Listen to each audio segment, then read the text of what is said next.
আসসালামু আলাইকুম রহমতুল্লাহ। প্রিয় দর্শক, আজকে আমরা জানব লাইলাতুল কদরের গুরুত্ব ও ফজিলত। লাইলাতুল কদর হলো রমজান মাসের এক বিশেষ রাত, যা হাজার মাসের চেয়ে উত্তম। এই রাতে কোরআন অবতীর্ণ হয়েছে এবং এটি এতটাই গুরুত্বপূর্ণ যে আল্লাহ সুবহানাহু ওয়া তাআলা সম্পূর্ণ একটি সূরা নাজিল করেছেন, সূরা আল কদর।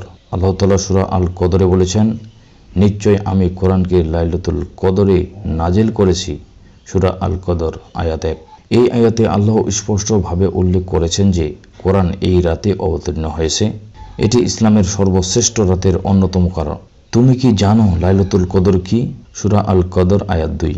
লাইলাতুল কদর 1000 মাসের চেয়ে উত্তম। সূরা আল কদর আয়াত 3।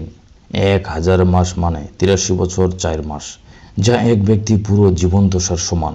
অর্থাৎ যদি কেউ এই এক রাত ইবাদত করে, তাহলে সে 1000 মাসের ইবাদত করার স্বভাব পাবে। এ রাতে ফেরেশতা ও রূহ জিবরাইল আলাইহিস সালাম অবতরণ করেন তাদের রবের নির্দেশে সব ধরনের ব্যাপারে। সূরা আল কদর আয়াত 4। এ রাতে অগণিত ফেরেশতারা দুনিয়াতে নেমে আসেন, যারা মুসলিমদের জন্য রহমত ও বরকত নিয়ে আসেন। বিশেষভাবে ফেরেশতাদের নেতা জিবরাইল আলাইহিস সালাম এই রাতে দুনিয়াতে আগমন করেন, যা খুবই গুরুত্বপূর্ণ বিষয়। এ রাত পূর্ণ শান্তি, যা ফজরের উদয় পর্যন্ত অব্যাহত থাকে। সূরা আল কদর আয়াত 5।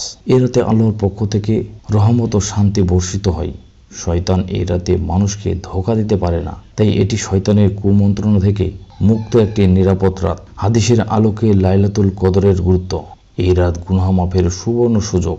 রাসূল সাল্লাল্লাহু আলাইহি ওয়াসাল্লাম বলেছেন, যে ব্যক্তি ঈমান ও সওয়াবের আশায় লাইলাতুল কদরে ইবাদত করবে, তার পূর্ববর্তী সব গুনাহ মাফ করে দেওয়া হবে। সহিহ বুখারী 1901, সহিহ মুসলিম 760। যদি খাঁটি অন্তরে ইবাদত করে, তাহলে তার আগের সব গুনাহ মাফ হয়ে যায়। এটি গুনাহ মাফের শ্রেষ্ঠ সুযোগ, যা আমাদের কাজে লাগানো উচিত। লাইলাতুল কদর দোয়া কবুল হয়। হযরত আয়েশা রাদিয়াল্লাহু রাসূল সাল্লাল্লাহু আলাইহি সাল্লামকে জিজ্ঞাসা করলেন, হে আল্লাহর রাসূল, যদি আমি লাইলাতুল কদর পাই, তাহলে কোন দোয়া করব? রাসূল সাল্লাল্লাহু আলাইহি সাল্লাম বলেন,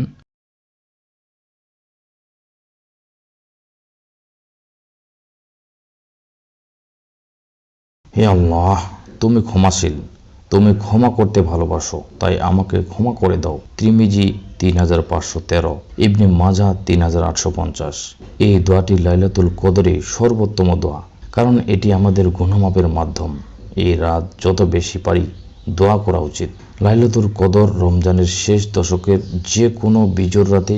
রাসূল সাল্লাল্লাহু আলাইহি সাল্লাম বলেছেন, তোমরা লাইলাতুল কদরকে রমজানের শেষ দশকের বিজোড় রাতগুলোকে তালাশ করো। সহিহ বুখারী 2017, সহিহ মুসলিম 1169। লাইলাতুল কদর 21, 23, 25, 27, 29 রমজানের যে কোনো এক রাত হতে পারে, তবে অনেক সাহাবী মনে করেন 27শে রমজানেই লাইলাতুল কদর। তিরমিজি 792। সঠিক দিন জানা না থাকার কারণে শেষ দশকের সব বিজোড় রাতে ইবাদত করা উচিত।